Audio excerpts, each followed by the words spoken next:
Hola, ¿qué tal, Fem Lovers? ¿Cómo están? ¿Cómo estás? Me da mucho gusto saludarte y darte la bienvenida a esta nueva emisión de Feminismos en Corto, sin tanto rollo. Es la número 184 de este 8 de enero del 2025. Yo soy Aide Serrano y te saludo a través de la señal de Maya FM en el 103.5 este miércoles 8 de enero que estamos transmitiendo desde Cancún, Quintana Roo. También saludo a quienes nos ven a través de la señal de CIPSE, TVCUNY del Sistema Quintanarroense de Comunicación Social, así como a mis amigas y amigos de los medios de comunicación que retransmiten Feminismos en Corto, sin tanto rollo, Click Noticias, Verdades, Quintana Roo, QR Noticias, Mujer Total, Chetumal. Suscríbete a mi canal de YouTube, Aide Serrano, mis redes sociales, Feminismos en Corto, sin tanto rollo, me puedes seguir así con mi nombre, en corto y sin tanto rollo son también otras de las redes. Este es un programa, como bien sabes, en el que las mujeres son las protagonistas, los temas que tienen que ver con las mujeres, donde te propongo una reflexión crítica acerca de lo que pensamos que es normal, que es natural, como los roles de género, los estereotipos, pero también las expectativas que tenemos de todas las personas que nos rodean. Saludo a quienes nos están escuchando también todos los sábados en la radio, a las 2 de la tarde por Riviera FM en el 98.1, sábados igualmente 10 de la mañana por Caribe FM en el 101.9, igualmente los sábados 10 de la mañana en Radio Chan Santa Cruz en el 660 de AM, y los domingos a las 11 de la mañana en Chetumal en el AM y el FM en el 860 y en el 100.9 de FM. Bueno, este programa rememora uno de los mejores programas del 2024 y bueno, hablando del glosario feminista, estas definiciones que es importante tener presentes. En 1993 la Asamblea General de las Naciones Unidas declara el 15 de mayo como el Día Internacional de las Familias, esto con el fin de promover un mejor reconocimiento y conocimiento sobre los procesos sociales, económicos y demográficos que afectan a este importante núcleo de la sociedad y que tiene un papel fundamental en la educación desde la primera infancia y las oportunidades de aprendizaje permanente que existen para las hijas y también para los hijos. Y bueno, pues esta celebración de la familia tiene que ver mucho con las madres, y aquí te propongo una reflexión acerca de cómo numerosas madres sufren porque no han encontrado justicia para sus hijas quienes fallecieron a manos de hombres feminicidas. Y bueno, en la entrevista estelar, como sabes, bueno, es un hecho inédito ya para la historia de México que tenemos a la primera mujer gobernando nuestro país, a la primera mujer presidenta, Claudia Sheinbaum Pardo. Y bueno, con este motivo, la periodista Yuriria Sierra recientemente publicó su libro Presidenta, más de 100 mujeres te escriben, en el que mujeres destacadas en muy distintos ámbitos y actividades intelectuales, políticas, activistas, artistas, científicas, periodistas, influencers, entre otras, expresan qué esperan de quien será la primera mujer quien es ya la primera mujer que porta la banda presidencial en México. Bueno, aquí conversé con la periodista Yuriria Sierra por este tema y te comparto esta entrevista hoy aquí en Feminismos en Corto, sin tanto rollo. Comenzamos. Te presentamos la mejor red social del mundo. Una red social donde no necesitas registrarte. No tiene publicidad, es gratuita y además, si tienes problemas económicos, te ayudan. Una red social donde puedes ver películas en cualquier momento. Donde también podrás compartir tus fotos en confianza. Una red que te asegura que tus mensajes se han leído. Donde puedes jugar en tiempo real con las personas que más te importan. Donde aprender y compartir las mejores recetas. Y conseguir la forma más económica de viajar. Una red donde obtener las mejores recomendaciones para encontrar trabajo. Donde todos los usuarios comparten sus conocimientos de forma gratuita. En esta red social no hay nadie desconectado. Y tus seguidores rezarán por ti cuando lo necesites. Una red social accesible a todo el mundo. Donde nunca se cae el servidor. Y donde nunca te sentirás solo.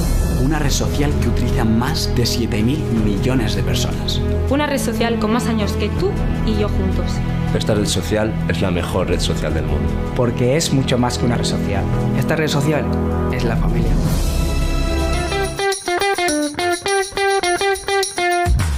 Efemérides feministas, este 15 de mayo es el Día Internacional de las Familias. En 1993, la Asamblea General de las Naciones Unidas declara el 15 de mayo como el Día Internacional de las Familias, con el fin de promover un mejor conocimiento sobre los procesos sociales, económicos y demográficos que afectan a este importante núcleo de la sociedad y que tienen un papel fundamental en la educación desde la primera infancia y las oportunidades de aprendizaje que existen para las niñas, niños y niñas. En las últimas décadas, el concepto de familia se ha transformado a partir de cambios demográficos, económicos y sociales. Sin embargo, la Organización de las Naciones Unidas considera que la familia es la unidad básica de la sociedad, aunque se debe tener presente que no se considera un solo tipo de familia. Por ello se habla en plural, familias, haciendo alusión a la diversidad de composiciones que existen en la actualidad. Por ello, es de especial relevancia en esta conmemoración que se enfatice en el respeto a las familias diversas y a la corresponsabilidad de tareas entre sus integrantes para erradicar estereotipos de género y facilitar a las niñas y mujeres que accedan en igualdad de oportunidades a la participación en espacios de la vida profesional y pública. Cuéntame, ¿cómo es tu familia? ¿Cómo se compone tu familia? ¿Es una familia integrada por amigas, amigos, tal vez por abuelas, abuelos, tal vez solamente por la mamá, tal vez solamente por el papá? Estas son las familias diversas, hay muchísimos tipos más y de eso estaremos hablando aquí en Feminismos, en corto, sin tanto rollo. Este 15 de mayo, Día Internacional de la Familia, queremos celebrar la diversidad familiar que existe hoy en día. La mayoría de la población, al pensar en una familia, se imagina la familia tradicional de padre, madre e hijos o hijas, pero en la actualidad la realidad es muy distinta. Al modelo tradicional se unen otros modelos de familia que se normalizan gracias a la diversidad. Cada vez es más habitual ver familias diferentes a las tradicionales. A continuación vemos cuáles son esos diferentes tipos de familia. La familia de una pareja sin hijos. El hecho de tener hijos no es sinónimo de ser familia. Las parejas sin hijos también son familia. Familias biparentales, padre, madre e hijo o hija. Familias homoparentales formadas por una pareja homosexual de 2 hombres o 2 mujeres con 1 o más hijos. Familia monoparental, formada por un único adulto, hombre o mujer con hijos. A pesar de que existe mucha gente que cree que las familias monoparentales están incompletas, esto no es cierto. Familias con hijos procedentes de relaciones anteriores. En ocasiones ambos miembros de la pareja aportan a la relación hijos de anteriores relaciones. Familias de acogida, que constan de una pareja o un único adulto que acoge a 1 o más niños de manera temporal, mientras que no puedan vivir en su familia de origen. Familia adoptiva, formada por una pareja o un adulto en solitario con 1 o más hijos adoptados. Familia extensa. Esta está formada por varios miembros de la familia que conviven bajo el mismo techo. Este tipo de familia es frecuente donde culturalmente se valora la unidad del grupo familiar, como es el ejemplo del pueblo gitano, entre otros. Familia en comunidad, donde varias familias se unen y comparten la responsabilidad del cuidado de los hijos. Y familias interraciales, formadas por adultos, hijos o hijas de diversidad étnica racial. Quiero señalar que el racismo sigue presente en esta estructura porque pensemos cuánto vemos a niños y niñas racializadas con progenitores blancos y qué poco vemos a niños blancos o blancas con progenitores racializados. Esto es un dato que señala el privilegio y la desigualdad. Es evidente que las familias han cambiado, aunque quizás la aceptación social no las ha acompañado al mismo ritmo. Normalizar las nuevas formas de familia es fundamental tanto para los adultos como para los niños. Un clima de hostilidad puede llegar a ocasionar problemas importantes para ambos. Nacemos en una familia que no elegimos, dando por supuesto que siempre formarán parte de nuestro mundo, pero esto puede ser así o no.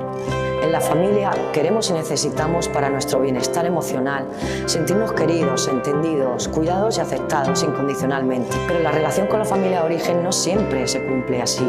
La validación, el apoyo y la compañía no se da. Y esto lo saben muy bien las personas LGTBIQ que sufren rechazo familiar por su orientación sexual o identidad de género diversa. Toda persona tiene el derecho de abandonar un contexto familiar que impida su equilibrio emocional y el desarrollo de sus potencialidades, así como la responsabilidad de buscar relaciones emocionalmente más saludables, es decir, que favorezcan su crecimiento personal. Y de este replanteamiento del concepto de familia surge el concepto y la vivencia de un modelo alternativo de familia, la familia afectiva elegida. La familia elegida o de familia afectiva estaría compuesta por personas que se quieren, se valoran, se ayudan mutuamente cuando se necesitan. Conlleva unos lazos de sangre, unos lazos de confianza que se crean en base a la libertad y la aceptación, para que cada persona pueda desarrollarse de modo saludable. Por eso un día como hoy agradezcamos y valoremos las familias que nos acompañan a lo largo de la vida, desde el cariño, el respeto y la aceptación. Hagamos la poda de las ramas familiares que impiden nuestro equilibrio emocional y que crezcamos como personas. Formemos modelos de familia elegida de apoyo mutuo que nos permitan ser como somos y recordemos que nuestra familia realmente se halla donde está nuestro amor y es ahí donde tenemos que invertir nuestra energía emocional. ¡Feliz Día de la Familia! 10 de mayo, feminicidios e impunidad. Yo soy Aide Serrano y te comparto mi reflexión de esta semana. Este 10 de mayo del 2024 se vivirán varios días de las madres y uno de los peores será el de las madres que no han encontrado justicia para sus hijas, quienes han muerto a manos de feminicidas.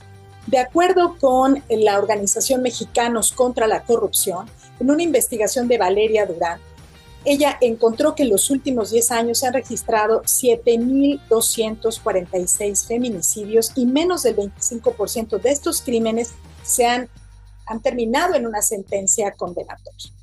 Es decir, que en México la impunidad en los delitos de feminicidio es del 76%.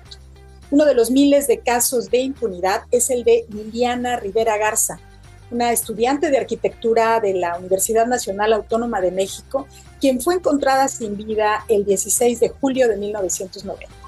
Tenía tan solo 20 años. Ella quería terminar la relación con su novio, el principal sospechoso de su feminicidio, Ángel González Ramos. Este se dio a la fuga. En esos tiempos no existía el delito de feminicidio en el Código Penal. Los ministerios públicos, periodistas y jueces consideraban estos crímenes como delitos pasionales y las mujeres se lo habían buscado, según esta idea que prevalece y que aún todavía prevalece.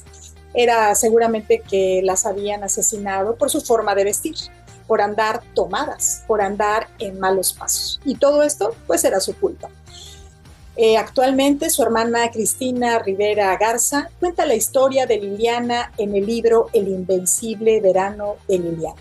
Un testimonio de impunidad, el principal factor por el que la violencia feminicida persiste en México. Por este libro, la poeta y novelista mexicana fue galardonada recientemente con el premio Pulitzer en la categoría de memorias o autobiografía. Este libro es un relato desolador y muy doloroso. Una herida viva, transformada en bellísima prosa por una de las autoras vivas más importantes en lengua española. Es un homenaje a la memoria de Liliana, un ejercicio, como refiere la autora, para la memoria colectiva, que es otra forma de justicia. Una justicia que aún no llega para las familias que han sobrevivido a los feminicidios y a las propias víctimas. El invencible verano de Liliana es una lectura obligada en México, donde mueren al menos cada 11 mujeres cada día. Una reflexión indispensable acerca de la violencia de género en contra de las mujeres que no cesan. Para Cristina Rivera Garza, esta obra es también una forma de insistir en la búsqueda de justicia. Aún hoy sigue esperando que las autoridades de la Fiscalía de la Ciudad de México avancen con la información que ella misma les proporcionó hace 2 años. Ojalá el Pulitzer sirva para investigar el asesinato de mi hermana, declaró la autora, y que los feminicidas acaben en la infancia. Déjame aquí tus comentarios, dime qué opinas y si ya leíste el libro del invencible verano de Liliana. Y si no, te lo recomiendo mucho.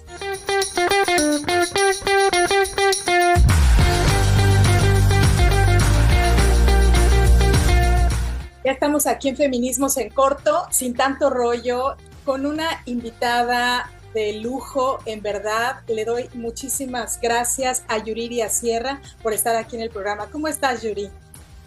Al contrario, gracias a ti. Me encanta tu espacio y qué padre que podamos platicar. Muchas gracias a ti.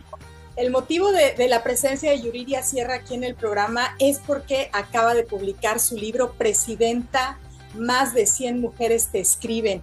Está realizando una serie de entrevistas y de presentaciones en México y bueno, pues tenemos la primicia en Quintana Roo de este libro de Yuri. Les voy a decir, quienes no han escuchado esta biografía, porque seguro la conocen, Yuriria tiene presencia permanente en los medios de comunicación. Ella estudió ciencia política en el ITAM, es periodista y ha sido titular por 17 años de la emisora televisiva de Grupo Imagen. En radio conduce el programa Ya Sierra en Imagen 90.5, escribe la columna editorial Nudo Gordiano en el Excelsior, es colaboradora en Puntos de Quiebre, un suplemento anual coeditado con The New York Times. En las elecciones del 2018 fue moderadora del segundo debate presidencial organizado por el INE. En el 2015 recibió la mención honorífica del Premio Nacional de Periodismo, otorgado por el Club de Periodistas de México, y Forbes México la ha reconocido como una de las periodistas con mayor influencia en redes sociales. Influencia que estoy segura va a crecer con presidenta. Más de 100 mujeres te escriben. ¿Cómo surgió la idea de este libro, Yuriria? Pues fíjate, Aide, que seguramente tú lo pensaste también, y yo creo que casi cualquier mujer que esté interesada en lo público y en lo que sucede en el país. La verdad es que el año pasado, cuando nos quedó claro que iban a ser 2 mujeres quienes iban a contender por la presidencia de la República, por la presidencia de México, en ese momento yo dije, bueno, esto es un momento histórico, ¿no? O sea, por supuesto que histórico para México, pero luego yo estudié ciencia política, gracias por la presentación tan generosa que hiciste. Yo estudié ciencia política y por supuesto que en muy pocos días o muy pocas horas dije, ojo, esto es histórico no nada más para México, que sabemos sí o sí tendremos presidenta el 2 de junio, presidenta electa, sino que es histórico para el planeta. ¿Por qué?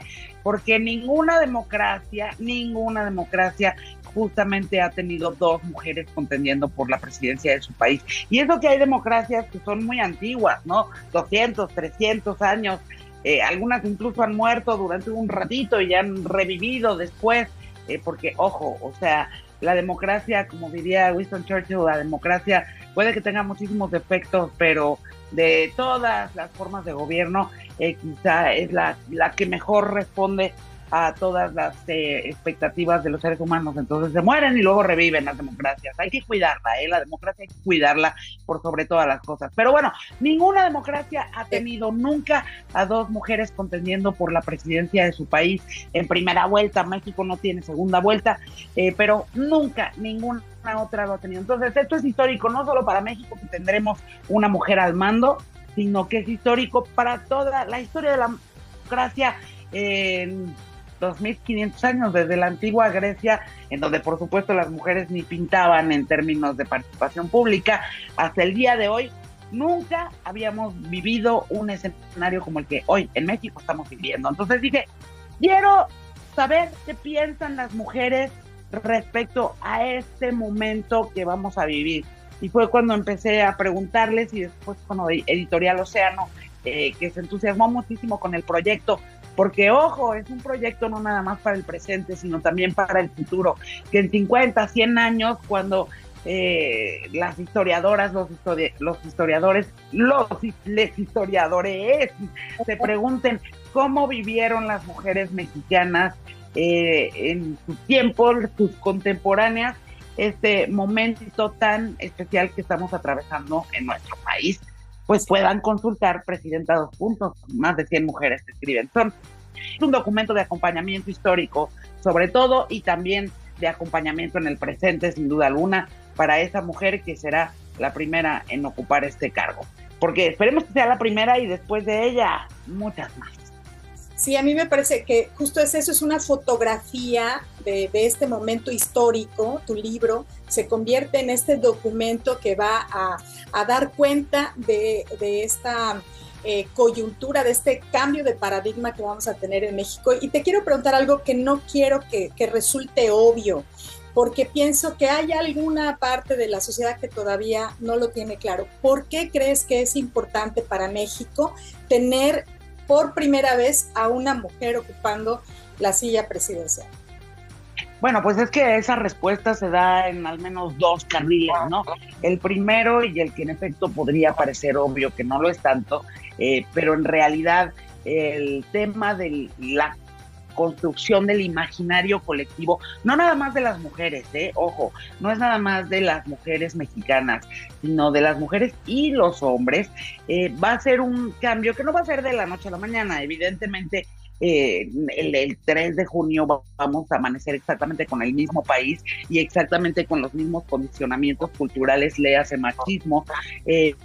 Vamos a irlo transformando, no nada más en función de lo que ella haga o deje de hacer, sino también en función de lo que todas nosotras, nosotros y nosotres veamos en el día a día de esta nueva presidencia. Pero el solo hecho, Aide, tú lo has pensado, el solo hecho de que sea una mujer la que porte la banda presidencial ya es lo suficientemente poderoso para que empiece a cambiar y a transformarse el imaginario de lo que una mujer puede o no puede hacer, y sobre todo va a ser un mensaje súper potente para las adolescentes y las niñas, y no nada más de sexo femenino, también para los adolescentes y los niños de nuestro país. Sí creo que va a ser en ese sentido va a ser un punto de quiebre en cómo hemos visto y percibido la participación de las mujeres, no nada más en la política, sino en prácticamente todos los sectores productivos de nuestro país, y yo creo que eso hay que festejarlo desde ahorita, y hay que acompañarlo, y hay también que cuestionar cuando sea necesario hacerlo. Esto es en una carretera, y en la otra carretera, México, y no podemos tapar el sol con un dedo. México es un país que está viviendo uno de los momentos más aterradores de violencia de género que haya vivido a ningún país. Recientemente China en algún momento tuvo, y la India también tuvieron estos momentos en donde se llevaron a cabo prácticamente genocidios de mujeres, ¿no? Por el solo hecho de nacer mujer, tenías una carta con la muerte comprada. Se hizo muchísimo trabajo en esos países de los sectores más progresistas y más comprometidos con los derechos humanos para que esas realidades se detuvieran y se transformaran. No es que lo hayan logrado enteramente, hay que decirlo. Esperemos que en el caso de México sí lo logremos, y creo que quien sea electa presidenta de México tiene absolutamente claro que ese será una de las prioridades de su gobierno, será detener la violencia en general, pero sobre todo en su rostro más doloroso, que es la violencia de género, y con esa palabra gigantesca y tan dolorosa que encabeza los titulares noticiosos todos los días en nuestro país, porque no hay estado de la República Mexicana que se escape, y ese terrible encabezado que es el feminicidio y la desaparición forzada de mujeres. Así es. Ahora hay una diversidad de voces en tu libro que van desde el ámbito periodístico, científico, artístico, el activismo también, lo empresarial. ¿Cómo elegiste a estas más de 100 mujeres? Porque me imagino que había una lista mucho mayor. ¿Cómo fue que llegaste al final de estas mujeres para que participaran en tu libro? Aide, la verdad es que la lista sería los 57 millones de mujeres que habemos en este país. Yo creo que todas debimos haber escrito en ese libro, porque todas tenemos una expectativa, una esperanza, una ilusión puesta en quien será la primera entre nosotras. Pero para serte absolutamente honesta, y como íbamos contra reloj, la editorial y tu servidora, para que este material pudiera ver la luz antes de que fuera la elección en la que iremos a elegir a quien será la primera presidenta de México. La lista, la verdad es que yo la hice en función de las, digamos, el perfil de estas mujeres, que a muchísimas de ellas las conozco desde hace muchos años, a otras tantas las he entrevistado a lo largo de sus carreras y de sus disciplinas. Íbamos contra reloj, entonces pues yo me puse a cambiar de volada y a decir, amiga, le mandaría, quiero hacer este proyecto, y a todo el mundo le entusiasmó muchísimo, todo el mundo me dijo que sí inmediatamente, y eso por supuesto me llenó el corazón de esperanza de que este iba a ser un buen proyecto editorial. y un gran documento sobre el momento que estamos atravesando en nuestro país. Entonces, yo lo único que veo de denominador común entre todas ellas es que en efecto todas han sido mujeres destacadísimas, mujeres que han tenido que abrirse paso así entre la maleza patriarcal, han tenido que romper muchas de ellas sus techos de cristal en sus respectivas disciplinas, han tenido que reinventar las reglas de su propio juego, en fin, que yo creo que no hay ninguna de las colaboradoras del libro que no sepa que sea Claudia o sea Xochitl quien gane la elección el próximo 2 de junio, no habrá tenido que yo creo que todas las colaboradoras lo tienen clarísimo. Claudia o Xochitl también tendrán que haber, pues ahora sí que atravesado también todos esos sinsabores que muchas veces las mujeres hemos tenido que enfrentar para abrirnos camino en nuestras respectivas carreras. Entonces yo creo que eso ya de entrada es una gran empatía de partida para los textos que en este libro se escribieron. Sí, que claro, estoy conversando con Yuridia Sierra acerca de su libro Presidenta, más de 100 mujeres te escriben, que acaba de salir a la luz. Estamos aquí en Feminismos en Corto, sin tanto rollo. Vamos a una pausa y regresamos. Ya estamos de vuelta aquí en Feminismos en Corto, sin tanto rollo, con Yuridia Sierra, y estamos conversando con ella acerca de su libro Presidenta, más de 100 mujeres te escriben. La verdad es que la lectura es gozosa. Allí tenemos la portada del libro, nos lo está mostrando Yuridia. Yo ya voy bien avanzada en la lectura. Y bueno, yo he encontrado algunas cosas, pero te quiero preguntar, ¿qué coincidencias? Ya nos diste algunas pistas hace unos minutos, pero ¿encontraste coincidencias? ¿Te llevaste sorpresas? ¿Cómo fue además de gozoso, porque veo tu alegría, cómo la transmites, y eso espero que también le esté llegando a la audiencia, porque en verdad es un libro súper rico, súper interesante, y que también quiero decirlo, a mí me planteó, ¿yo qué le diría a la presidenta? Entonces, cuéntame, dime.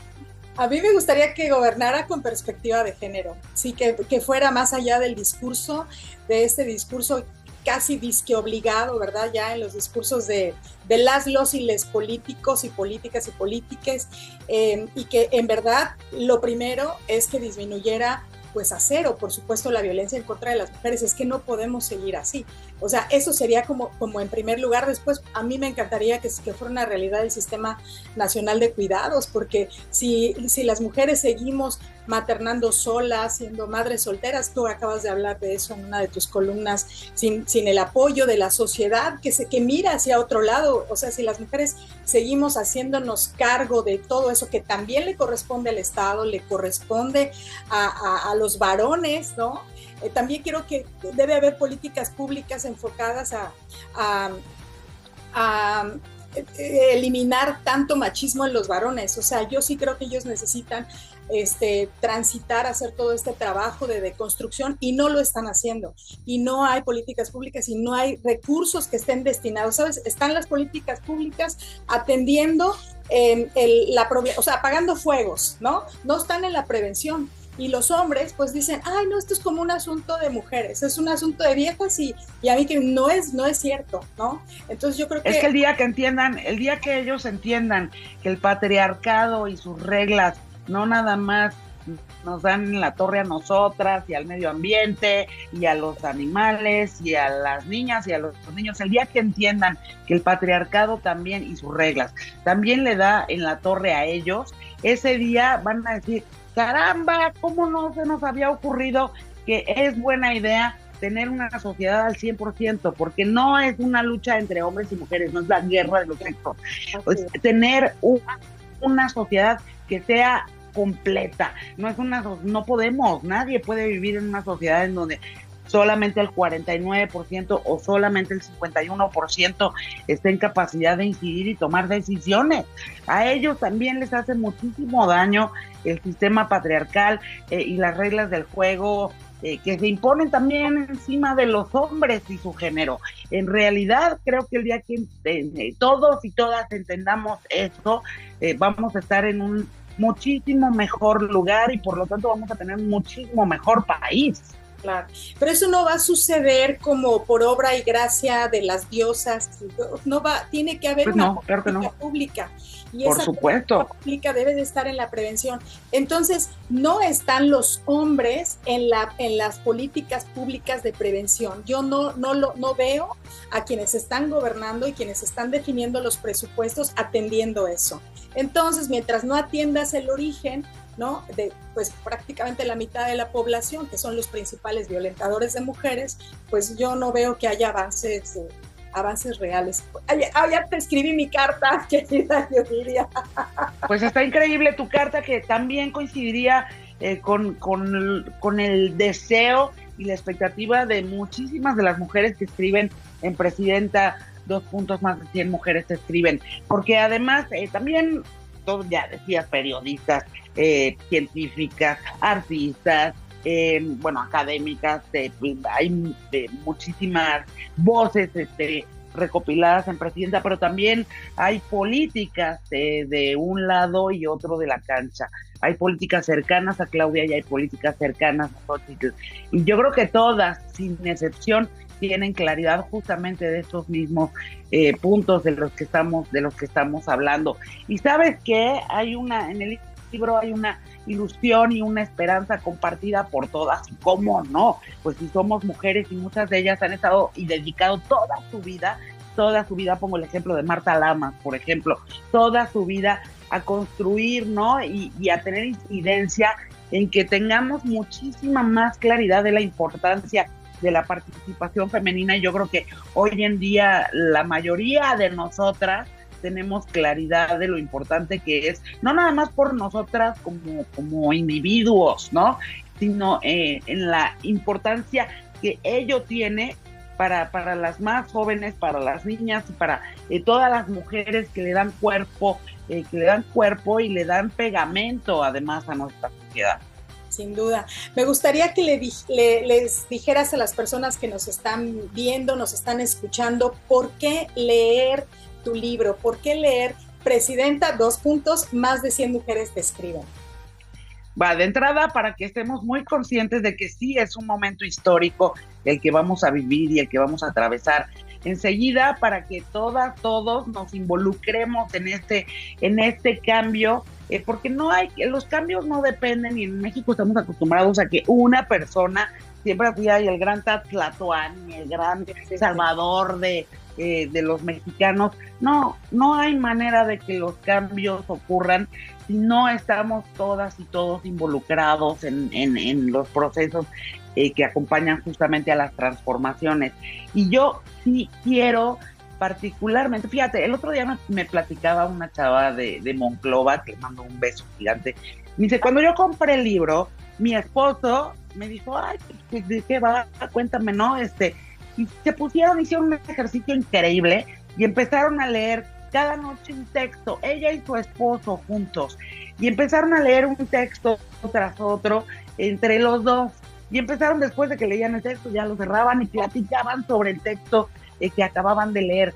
Y me contaba muy, muy contenta, ilusionada, feliz, que su marido le decía, yo no había pensado en esto. Fíjate, qué buen texto, qué buen approach. O sea, a mí eso no se me había ni siquiera ocurrido. Porque claro, en México todos y todas hemos estado desde chiquitos criados para que ese sistema, con todos sus bemoles y con todos sus horrores, hoy los estamos viendo y viviendo quizá de la peor manera, ni siquiera cuestionarlos porque están en nuestro disco duro. Entonces yo creo que ese ejercicio puede ser maravilloso para todas las mujeres que nos están escuchando y también los hombres. Me pareció extraordinario, y repetirlo además igual hasta les ayuda a que su matrimonio, su pareja, su vida familiar, lo pueden hacer con sus hijos, lo pueden hacer con sus hermanos, con sus papás, y puede volver a generar una cohesión que lamentablemente a últimas fechas es una cosa que ocurre no solo en México, sino en el mundo. La polarización ha generado, desafortunadamente, ahora nos enteramos todos de pleitos familiares, pleitos amistosos, porque unos le van a melón, otros le van a sandía, y entonces ¿por qué estamos dispuestos a dar a cambio nuestros lazos afectivos más importantes y relevantes en función de algo que ni siquiera nos pertenece, que no es nuestro? ¿Saben qué? La mejor manera es involucrarnos todos y todas.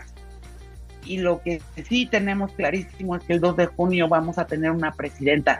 Y yo le digo a los chavos y a los señores que nos están escuchando, o a las señoras que tienen señores y chavos en su casa, que lo empecemos a platicar y que lo empecemos a trabajar entre todos. Porque, ¿qué creen? El 2 de junio vamos a tener presidenta y de eso no hay vuelta de hoja.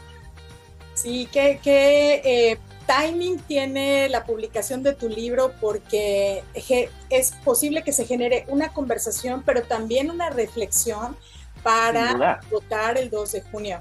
Estas reflexiones que van más allá de lo superficial, porque todas las cartas que contiene tu libro tienen tanta diversidad que puede enriquecer muchísimo lo que sabemos hasta hoy de las dos candidatas punteras. Entonces, yo creo que también el timing de que esté ya disponible, que lo podamos adquirir, me parece importantísimo, porque aún tenemos días para reflexionar acerca de por quién votar. Muchísimas gracias. Y otra cosa, perdona, Aide, y otra cosa que yo quisiera resaltar, que me parece quizá lo más relevante, o de las cosas más relevantes del libro, es que en estas páginas, en las páginas de Presidenta, 2 puntos, más de 100 mujeres que escriben, personas que pensamos muy diferente, podemos convivir en un mismo espacio, ¿sabes? Recuperar los espacios de diálogo, de disenso en la diversidad de opiniones, en la diversidad de posicionamientos, pero que podemos hacerlo de manera civilizada. El miércoles tuvimos una presentación aquí en la Ciudad de México, en el Museo del Risco, en donde no nada más en el panel, sino también en el público estaban todas estas mujeres que no necesariamente piensan igual, no necesariamente piensan lo mismo, no necesariamente su voto va a ser el mismo el 2 de junio, pero ¿qué crees? Es muy buena noticia que podamos compartir páginas y compartir también paredes y compartir nuevamente, poner la mesa para el debate respetuoso y civilizado. A mí me parece, porque además hay mujeres y hombres también inteligentes en los dos lados de la cancha. Estamos muy a tiempo de detener la grieta que pareciera estar empezando a formarse en nuestro país, como la que se formó en Argentina, por poner un ejemplo, hace 50 años, y de la cual no han podido salir, porque la grieta no es una buena noticia para México.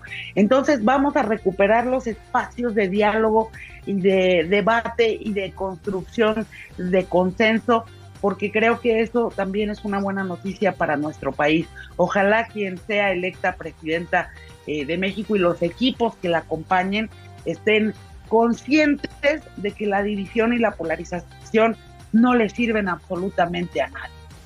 Ojalá, porque ya estamos hasta acá de polarización. Yo creo que se va a notar también en las urnas el próximo 2 de junio. Querida Yuriria, ¿cuándo vienes a Quintana Roo a presentar tu libro? Cuando me inviten, es uno de mis estados favoritos.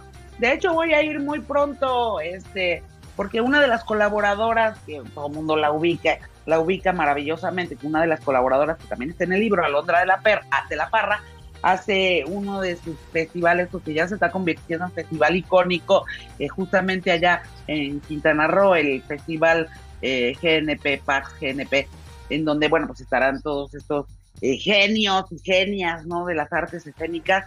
Entonces yo creo que nos vamos a dar una vuelta por Quintana Roo justamente en esos días. Bueno, será un gusto verte por acá y presentar tu libro y que le llegue a más gente. Esta invitación al debate respetuoso, como bien dices, que podemos leer el libro en círculos de lectura que hay, también en ámbitos familiares, de pareja. Me encantó esa anécdota que nos viene a decir también otra manera de compartir la lectura. Pues muchísimas gracias, querida Yuriria. ¿Algo más que quieras agregar? Aide, pues te agradezco muchísimo, le mando un saludo enorme a toda la gente allá en Quintana Roo, uno de mis estados favoritos de la República Mexicana, Bueno, pues es que por supuesto, ahorita yo tengo calor en la Ciudad de México como si estuviera en Quintana Roo, nada más que sin ese extraordinario mar turquesa que tienen y que tienen que cuidar. Y nos toca también a todos, ¿eh? Y así es. Pues muchísimas gracias por haber estado aquí en Feminismos en Corto Sin Tanto Rollo.